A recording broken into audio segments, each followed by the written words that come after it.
Buenas noches, amigos, bienvenidos. Aquí estamos como siempre con ustedes más allá de las noticias. Miren, dijo un científico una vez que todos los niños nacen inteligentes y con capacidades de convertirse en genios. Todos.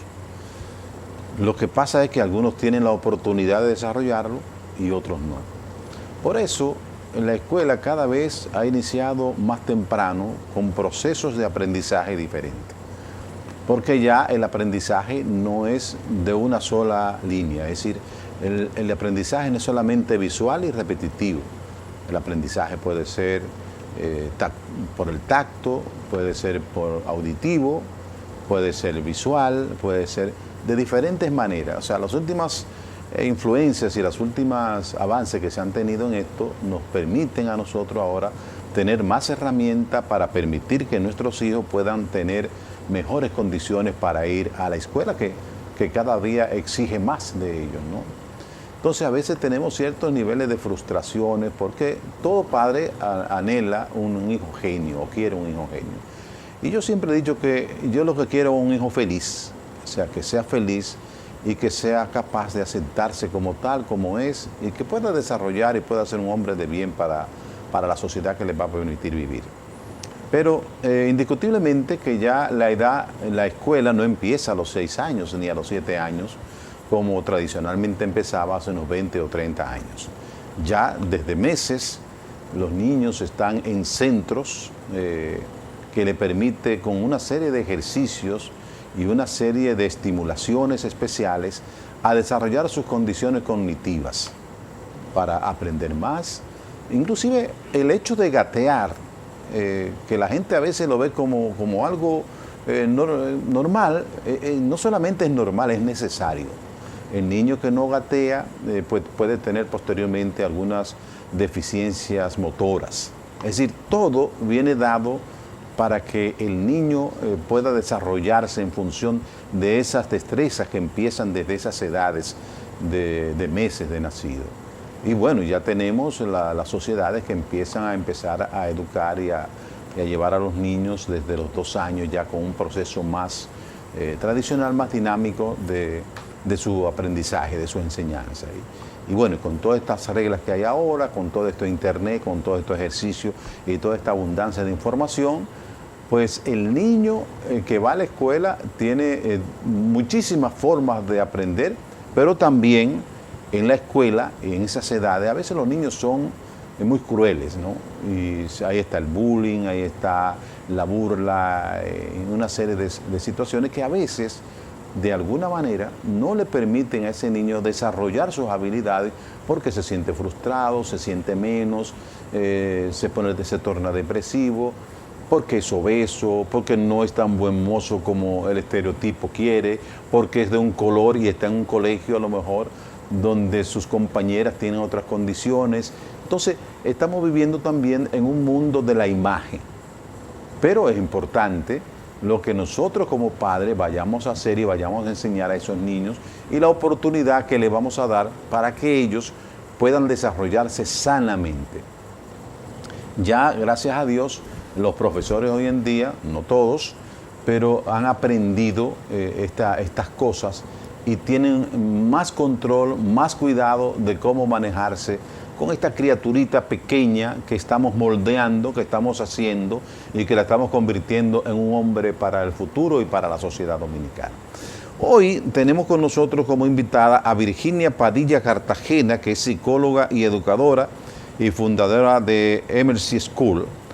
Así que vamos a hablar con ella de la salud, de la depresión, de cómo el niño aprende. Y yo creo que usted se quede ahí porque el padre juega un papel fundamental en la educación. En Finlandia, por ejemplo, que es uno de los países donde tiene la educación más elevada, más alta, más reconocida mundialmente, la familia juega un papel fundamental en la escuela y es tomado en cuenta para el desarrollo de la educación de los hijos. O sea que tienen que involucrarse seriamente la familia para aportar y para ayudar al niño. Y por eso Finlandia es un país hoy ejemplo en todo el mundo de lo que es estos procesos de educación. Bienvenida, doctora. Gracias por aceptar nuestra invitación. Gracias a ustedes por invitarme. Un placer estar aquí en su programa. Cuéntenos un poco de la experiencia suya, ¿no? Estamos hablando de esta escuela de hoy, esta escuela que tenemos con una serie de elementos que no teníamos antes y en términos cuidadosos de manejar. Por ejemplo, el bullying es una situación que se produce en estas edades y que provoca muchas dificultades a los niños y les crea muchas frustraciones inclusive para después de adultos, que arrastran ese dolor de estas cosas. A veces porque son niños que son un poco sobrepeso o niños que tienen otras condiciones. ¿Cómo manejan esto? ¿Cuál es su propuesta? Miren, nosotros, como cualquier tipo de bullying, sea por sobrepeso o por cualquier otra razón que sea el objetivo del bullying, se trabaja con ambas familias.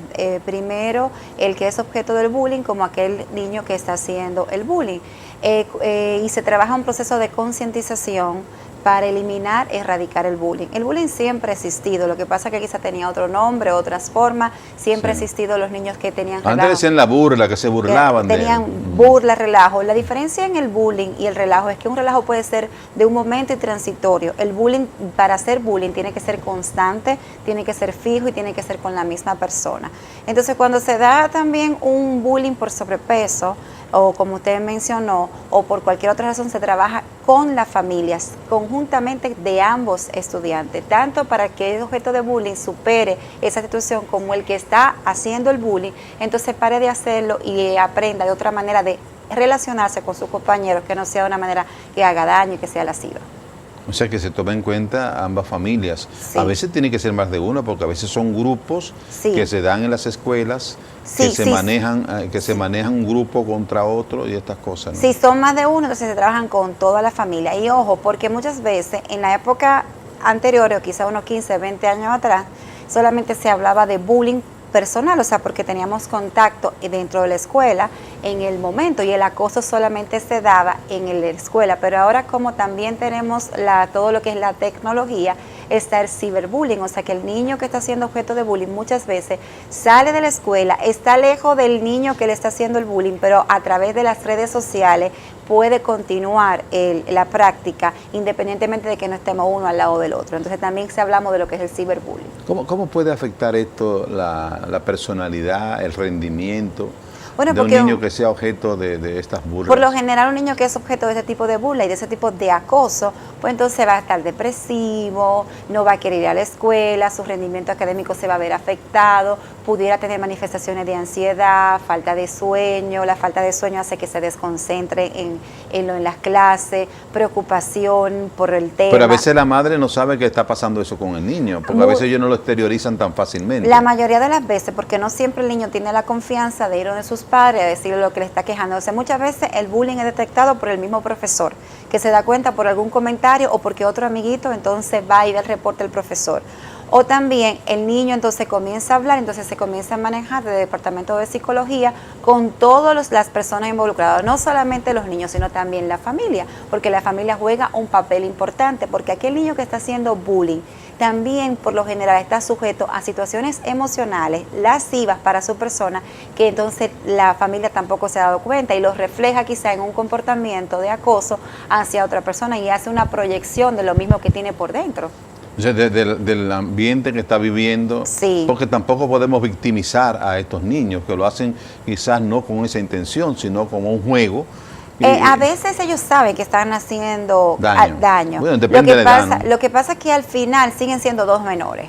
Entonces, cuando estamos hablando de temas de menores, aún de adultos, si hay una persona que está haciendo algo que no es correcto, pues también tiene que ser llevado a terapia y trabajarse con un psicólogo, pero mucho más delicado cuando estamos hablando de un menor. Cuando un menor está haciendo un comportamiento incorrecto, pues el que está haciendo el comportamiento incorrecto también tiene la necesidad de ser evaluado y tratado con un profesional de la conducta, que le dé la ayuda para superar esa dificultad y puede entonces actuar de una manera normalizada como la sociedad está esperando. Y en cuanto a los profesores, realmente nosotros, los profesores están en capacidad de esto, porque a veces los profesores, cuando hay un niño que es muy inquieto y que no tiene quizás la formación, la preparación para entender que hay niños que tienen, por ejemplo, dificultades en la concentración, que hay una enfermedad ahora muy común en estos casos y que cuando logra concentrarse, pues el niño resulta ser un niño brillante, pero es muy disperso. ¿Están realmente los profesores hoy en día capacitados, se están entrenando para entender a este niño inquieto que molesta en la clase? Porque a veces también se da el caso de niños que tienen una inteligencia por encima de lo normal o del grupo y aprende más rápidamente, entonces ya la clase le resulta aburrida porque ya sabe todo esto y el profesor lo que ve simplemente es un niño que está molestando y le cae arriba el niño y a veces tiene una fijación contra ese niño y ese niño sufre esa situación con el profesor, pero entre el profesor y el niño, el profesor siempre va a tener la razón. Eso Mira, pasa, ¿verdad? Sí, cada vez más los maestros estamos siendo llamados a prepararnos mejor. Como en el centro que yo dirijo, tenemos un eslogan que dice: tu hijo es único y nuestro método también. Es súper importante que los maestros... ¿Cómo se llama el centro? Montessori Learning Center es el centro que dirijo. Es súper importante que el maestro entienda que cada niño es único, irrepetible e individual. Entonces, no todos los niños tienen el mismo proceso de aprendizaje. Nosotros, por ejemplo, entrenamos muchísimo a nuestros profesores para poder ver, observar y diagnosticar a tiempo cualquier problema, tanto sea de atención, concentración, de rendimiento en el niño, y darle un seguimiento con el departamento de psicología del colegio, que tenemos una psicóloga clínica dentro del plantel. Esto es tan importante como que el maestro entienda que ya esas clases monótonas, aburridas, de contesta, copia, pega, eran para generaciones anteriores. Ya esta generación tiene una demanda de tocar, de manipular, de construir y de ser parte de la formación de mi conocimiento. Entonces, que tenemos que planificar unas clases didácticas, lúdicas, que sean ricas, que el niño no se aburra dentro del aula, sino que yo pueda como maestro estar pendiente de que en el aula yo tengo diferentes tipos de inteligencia, que hay inteligencias múltiples, que yo pueda llegar a cada uno de mis estudiantes, no como yo tengo la capacidad para enseñar, sino como ellos tienen el potencial para aprender. Entonces mi clase tiene que ser estratégicamente diseñada para que todos los alumnos me entiendan y yo poder dar el acompañamiento individualizado a cada uno de los estudiantes y poder contestar las preguntas. Y aquel que es muy rápido, muy ágil, entonces poderle poner un reto mayor para que no se me aburra y comience a moverse o a inquietarse en el aula. Muy bien, o sea, el método Montessori precisamente plantea eso, ¿no? Sí. La individualidad dentro de la diversidad. Sí, hay un currículum colectivo común que todos los estudiantes tienen que lograrlo, pero el proceso de aprendizaje de cada niño es diferente. Entonces yo tengo como maestro que yo ponerme en el lugar de cada uno de mis niños, no mis niños ponerse en el lugar del profesor. Anteriormente el profesor explicaba y el que no entendió, no entendió. No, eso no es así. Yo tengo que diseñar una clase estratégicamente planificada para poder captar la atención de todos mis estudiantes, y si uno no entendió, yo a ese voy y le explico de la manera que él tiene el potencial para aprender. Mediante sí, claro, porque lo que pasa es que a veces hay niños que pueden ir, pero en el método Montessori resolvió esa situación con esta forma, porque en el grupo siempre hay un niño que es muy inteligente, entonces para el niño poder ir a la par con nosotros tiene que atrasarse y tiene que disminuir su capacidad de aprendizaje para ir a la par con el grupo. En el método Montessori se hace todo lo contrario. O pasaría lo contrario, un niño muy inteligente, muy hábil, que va por encima de la media y que aprende los conocimientos mucho más rápido, que tenga entonces que esperar aburrido a que los demás hayan comprendido para yo seguir mi proceso de aprendizaje. Entonces ese niño va a ser una molestia en la clase. Comienzan, claro, porque si no tiene nada que hacer, tiene que hacer algo. Entonces lo más normal es un niño de esa edad que comienza a inquietarse. Entonces el profesor tiene que diseñar para todas esas inteligencias múltiples y para los diferentes niveles de procesamiento de la información. Hay uno más rápido, otro más lento, pero todo el mundo tiene el derecho de aprender y tiene que aprender el contenido al terminar el día y al terminar el año lograr los objetivos y las metas. ¿Es factible que un niño que a lo mejor está muy avanzado se le pueda brincar un curso como pasaba antes, que no, que tú estás para estar en cuarto, no en tercero, o en quinto, o no en cuarto? Entonces ese niño de repente le vuelan este curso. ¿Todavía eso es permitido en estos momentos? ¿No tiene ningún efecto negativo para el niño esto? Miren, en psicología como en medicina, 2 más 2 no son 4. Habría que hacer toda una evaluación, porque no solamente se debe ver en esos casos la capacidad cognitiva. Hay niños que tienen una capacidad cognitiva y unos niveles de información súper avanzados, pero también hay que ver la parte socioemocional. Si tienen la madurez para enfrentar, estar, por ejemplo, un niño de 7 años con un grupo de 9 años. Entre 30 y 32, una persona de 30 y 32, la diferencia socioemocional no es mucha, pero entre un niño de 7 y uno de 9 hay mucha diferencia emocional. Entonces, a la hora de tomar esa decisión, tiene que intervenir un equipo interdisciplinario que evalúe diferentes aspectos para ver si el niño tiene el potencial de manejarse cognitivamente y en la parte de aprendizaje y contenido académico y en la parte social y emocional. O sea que eso es un proceso que es un poquito delicado, que se puede hacer, que hay casos que se dan, pero que debe de ser analizado. Se están implementando aquí las llamadas ludotecas, que es estos lugares donde los niños aprenden jugando.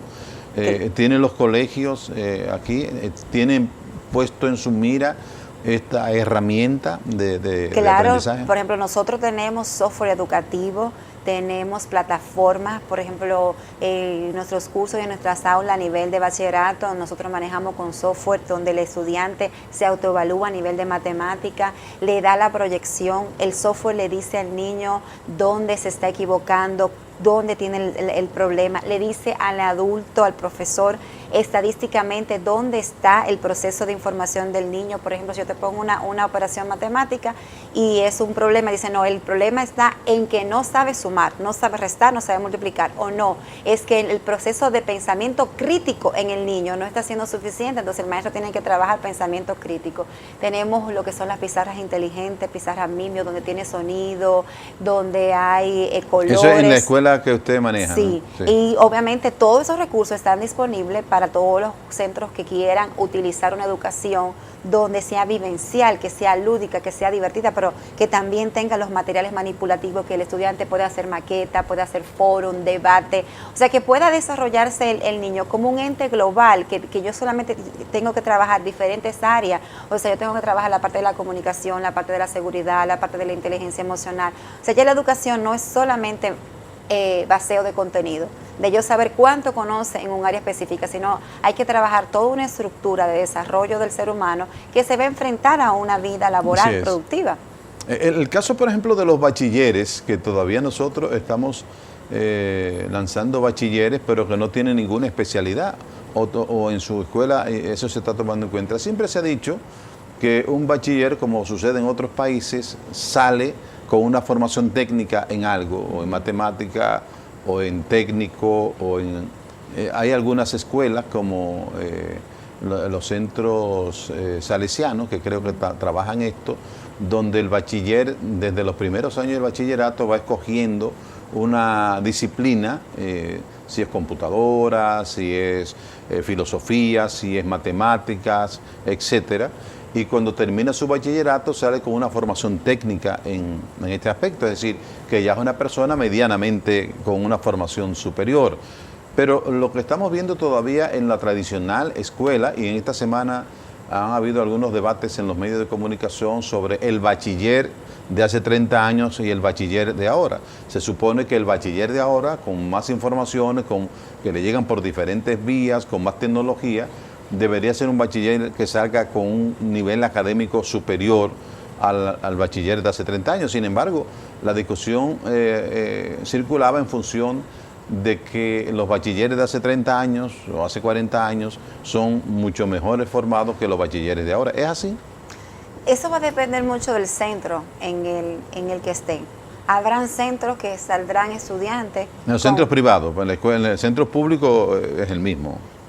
Dentro de la misma educación pública también hay diferencia dependiendo de quién es el director de cada centro. O sea, que tanto en la educación pública como en privada pueden haber egresado con un bajo nivel y en comparación quizás como niveles de años atrás, con peor rendimiento, pero también hay muy buenas escuelas que están saliendo muchísimo mejor. Por ejemplo, de nuestras instituciones salen graduados de 4 idiomas, o sea, hablan inglés, francés, español y mandarín. Sí. Y salen con un técnico en informática, inclusive manejan robótica. Estábamos hablando de que también trabajan la parte de comunicación, de redacción. Habrán centros que tendrán su deficiencia, como todo en la vida, pero yo también creo que la educación ha ido avanzando en la República Dominicana y tanto los centros privados como lo que es las escuelas públicas, cada día están tratando de ofrecer un mejor servicio. Aparecerán 2 o 3 que tendrán sus dificultades, pero en su mayoría estamos haciendo un gran esfuerzo por que la educación en la República Dominicana cada vez tenga unos niveles mucho más altos. O sea que hemos mejorado entonces sustancialmente. Desde mi punto de vista, yo creo que sí, que hay muchas escuelas que han mejorado. Lo que pasa es que como antes aprendían y lo que se aprendía antes es totalmente diferente a lo que se necesita ahora. Entonces se está sacando unos jóvenes que tengan habilidades y destrezas, no solamente conocimiento. Tienen que tener conocimiento, pero también tienen que tener habilidades y destrezas para poder insertarse en un mercado laboral competitivo y también para poder insertarse en unas relaciones sociales que sean sólidas. ¿Hay alguna tendencia ahora de algunas escuelas de que todo se realice en la escuela? Es decir, ya no están enviando con esa cantidad de tareas que se le enviaba a los niños anteriormente y que, bueno, prácticamente salían de la escuela, pero seguían en la escuela en la casa y le ocasionaba mucho estrés, mucha presión y a veces niños inteligentes tenían dificultades a la hora de las evaluaciones porque vivían muy estresados. ¿Usted es partidaria de esto, de este nuevo sistema que se está ya implementando en muchas escuelas, de no ponerle esas tareas a los niños? Eso no ha salido de que porque sí, por la nada. Esos son estudios internacionales tan buenos que están siendo avalados inclusive por la misma ONU. La ONU tiene un proyecto de solicitar que no se pongan tareas a nivel mundial. ¿Por qué? Porque hay estudios que han demostrado que todo lo que un niño tiene que aprender en el horario académico es más que suficiente. El contenido de lo que son contenidos científicos y de destrezas y habilidades que yo tengo que desarrollar un niño en el tiempo de la escolaridad es suficiente. Y hay muchos estudios que demuestran que en la tarde el niño lo que tiene que trabajar y que le beneficia muchísimo más son actividades co-curriculares. O sea, que tenga tiempo para hacer ejercicio, para hacer deporte, una disciplina artística, pintura, arte, manualidades. Y que esas actividades co-curriculares en las tardes le van a dar mejores destrezas que sentarse 7 horas a hacer tareas. Entonces el niño también tiene derecho a tener tiempo de jugar, de brincar, de saltar, de ser niño, de ver moderadamente televisión. Yo no recomiendo más de 30 minutos al día, de tener tiempo de compartir, de sociabilizar, de ejercitarse. Entonces, si mi tiempo en la mañana es suficiente para cumplir con las destrezas, tanto de conocimiento como habilidades a desarrollar, ¿por qué tengo que poner esas tareas, megas tareas de 5, 6, 7 horas, que el niño sale, le dan las 10, 11 de la noche y no ha hecho otra cosa? Entonces, le va a dar más beneficio que tenga la oportunidad de irse a su clase de fútbol, de pelota, de ballet, de música, de danza, según el interés que tenga el niño, e ir desarrollando otras habilidades que quizá está sentado de nuevo haciendo tareas. Bien, nos vamos a ir a una pausa, pero la pregunta para dejar en el aire es la siguiente. ¿Cómo se vincula una alimentación sana, un cuerpo sano, equilibrado? Porque a veces vemos en escuelas inclusive que tienen una especie de cafeterías y lo que venden son cosas fritas, papitas y estas cosas llenas, saturadas en grasas y que todos los médicos recomiendan que los niños no consuman. Sin embargo, esa es la alimentación que algunos padres, por ser rápida, le dan a los niños. ¿Cómo puede esto funcionar con una educación de este tipo que requiere más concentración, más energía del niño? Así que vamos a una pausa y regresamos con esta información.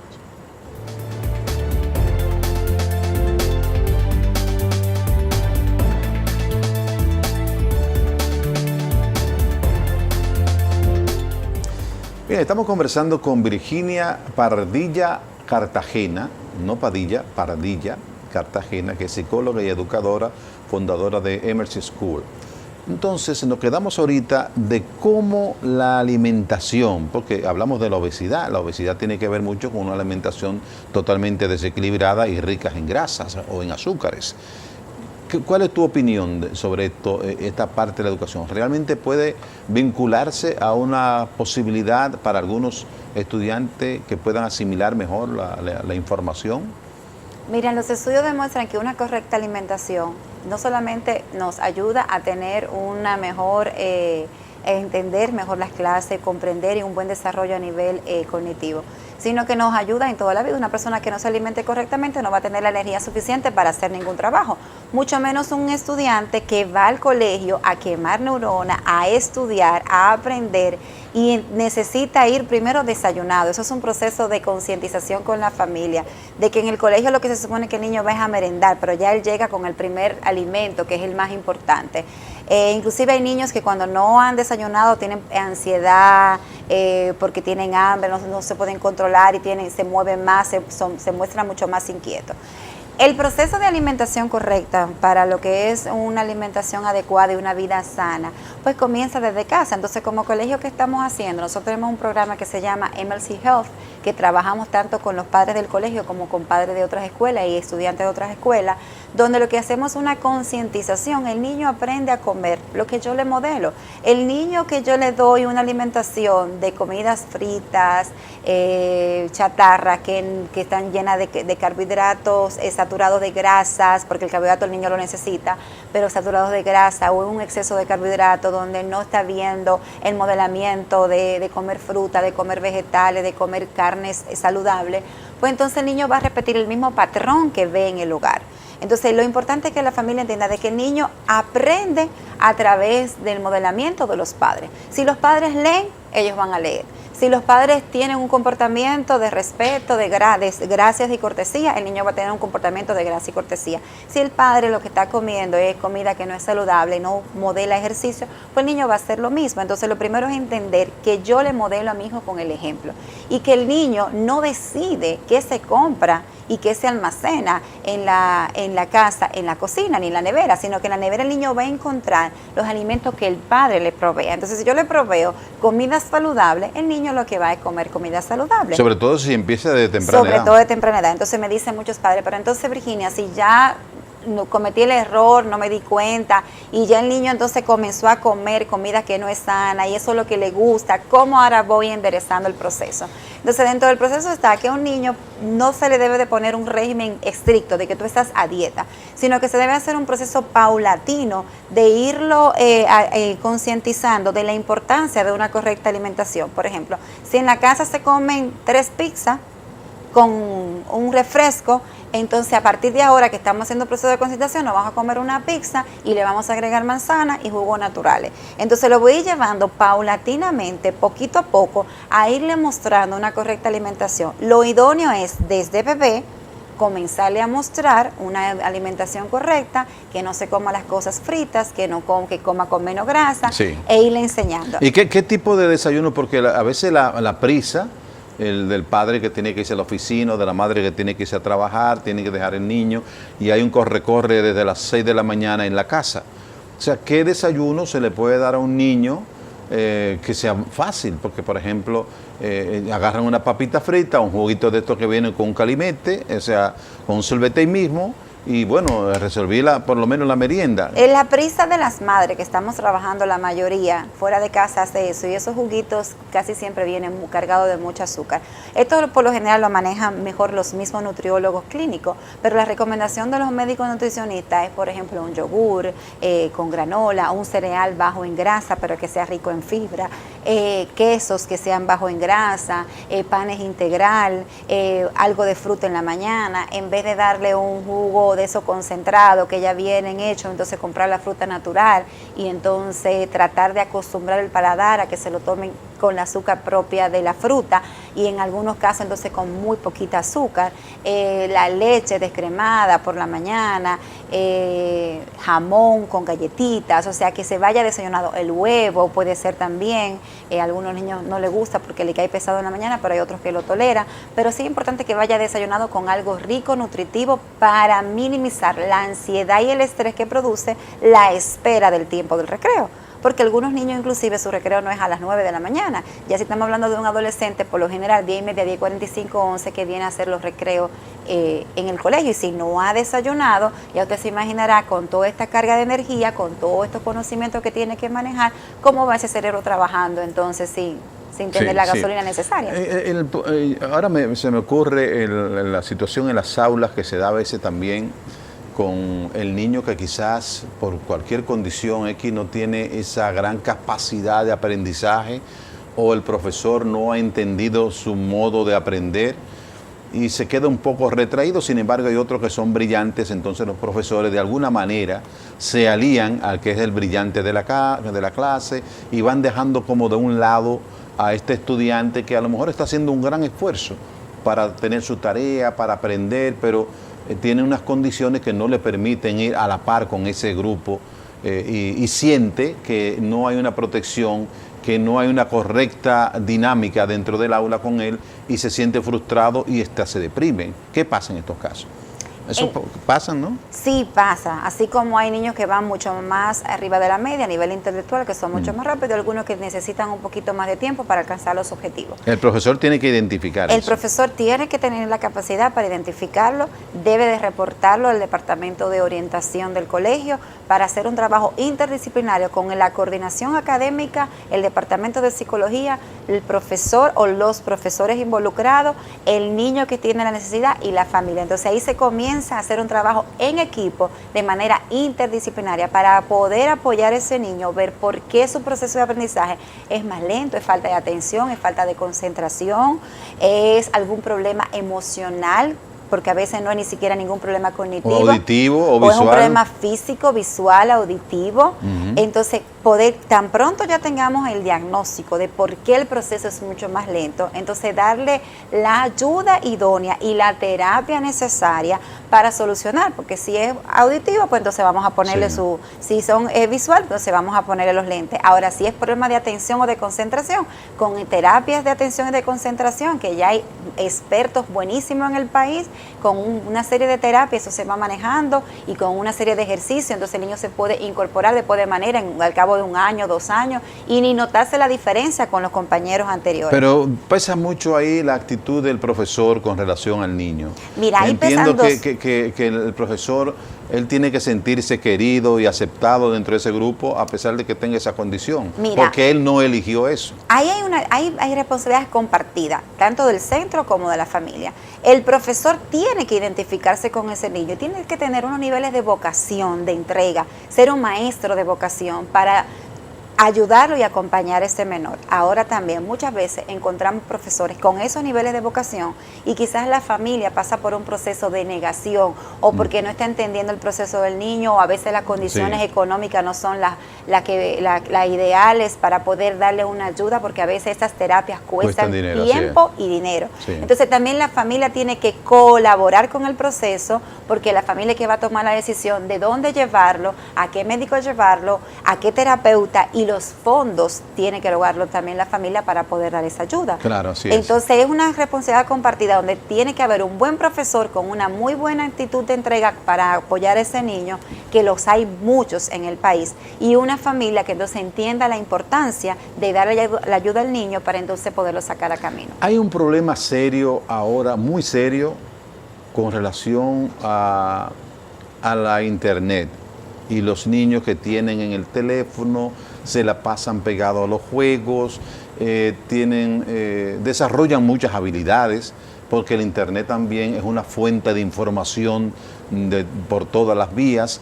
¿Cómo manejar esto? Sobre todo ya cuando estamos hablando ya no de niños pequeños, es decir, de 7 u 8 años, sino niños que están pre-bachillerato. Estamos hablando 13, 14, 15, 16 años, pero que tienen una afición a los juegos electrónicos, a los juegos de internet, a la vinculación social a través de las redes sociales o a través de los chats, que es donde a veces se comunican más por el chat que por la misma visual. O sea, hay una situación que hemos visto en las escuelas con eso también. Inclusive, y que eso se manifiesta en toda la sociedad. Antes el problema de los padres era que si los muchachos veían mucha televisión. Sí. Ahora ya ya no ven televisión. Casi no, ellos todo lo ven es a través de su iPad, su dispositivo electrónico, la tablet. Y como la mayoría maneja el idioma, el inglés, pues imagínate, las fuentes ahí son inagotables. Y también hay muchísimas películas que pueden descargar en español. Sí. Entonces, la primera que yo hablo con mis padres en el centro y en el colegio debemos de poner reglas claras. Antes de yo entregarle un dispositivo electrónico a mis hijos, no importa la edad que tenga, puede tener 16, es un menor de edad y yo estoy entregándole un dispositivo electrónico. Entonces yo tengo que poner reglas claras de horario, establecer horario. Debo de establecer si le voy a permitir a un menor de edad, que se supone que no está permitido, a crear páginas como Facebook, porque cuando ellos crean esas páginas es porque falsifican o ponen una edad más avanzada, porque la página te pide tener mínimo 18 años de edad. Si le voy a permitir que cree su página, entonces le tengo que exigir y decir que yo tengo que ser miembro de la página donde él esté. Tengo que poner horario establecido, no más de 45, media hora en actividades que tienen que ver con dispositivo electrónico, llámese cualquiera de los dispositivos. Tengo que poner un horario de que a la hora de acostarse ya entonces el dispositivo tiene que estar apagado y no puede ser utilizado en horario nocturno. Y tener un control, porque a través de los dispositivos electrónicos y de las redes se ven muchísimas cosas. Hay personas muy maliciosas que crean perfiles falsos y que tienen acceso a los jóvenes y después de ahí entonces hacen una amistad, el joven o el niño pensando que es una persona de su edad y es un adulto que quiere buscar y tiene otros intereses casi nunca muy buenos. Entonces lo importante es poner reglas claras. Te estoy entregando este dispositivo para tales fines, porque lo necesita para estudiar o porque lo quieres para jugar o porque lo necesito para comunicarme contigo, pero tengo que poner las reglas antes de entregar. Si ya le di el dispositivo a mi hijo y no puse regla, pues entonces ponerla ahora. Y decir, mira, y se puede ponerla ahora sin tener un conflicto serio con ese niño que ya está acostumbrado, porque su vida se concentra, se mete dentro de ese mundo cibernético, digital, y todos sus amigos, inclusive internacional, juegan internacionalmente. Va a ser mucho más difícil que aquel que se lo estoy entregando por primera vez, pero se puede. Lo que tenemos es que saber cómo hacerlo. O sea, yo no lo voy a hacer de una manera autoritaria, yo me voy a sentar contigo. Hay que negociarlo con él. Se negocia, pero dándole la instrucción. O sea, yo te voy a hacer más que una negociación en este caso, es una concientización del por qué. Te tengo que poner esos controles, lo estoy haciendo por amor. Entonces el papá sentarse a dialogarlo, explicarle por qué son los beneficios de estas reglas, decirle los daños que le puede causar el estar tanto tiempo con internet, y tener un diálogo y un consenso sobre todo si son adolescentes. Y entonces para ponerse de acuerdo y entonces poner las reglas ahora. Lo ideal sea antes de entregar el dispositivo electrónico.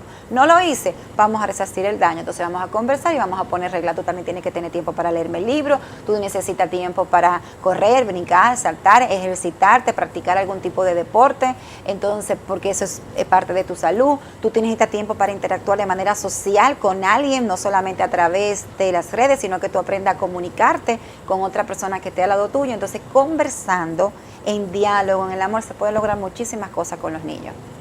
Sobre todo con esa última parte, dialogando y con amor hacia ellos. Dialogando y con amor. Porque ya no estamos en los tiempos donde usted se puede imponer, porque los niños están muy claros también cuáles son sus derechos también. Sí, es decir, ya la correa y la imposición de los años, de hace 20 años, 15 años, ¿se puede aplicar ahora todavía? Sí, yo soy el papá y tú tienes que hacer lo que yo diga. Al final, yo soy el papá y tengo la última voluntad, ¿verdad? Pero con correa, no.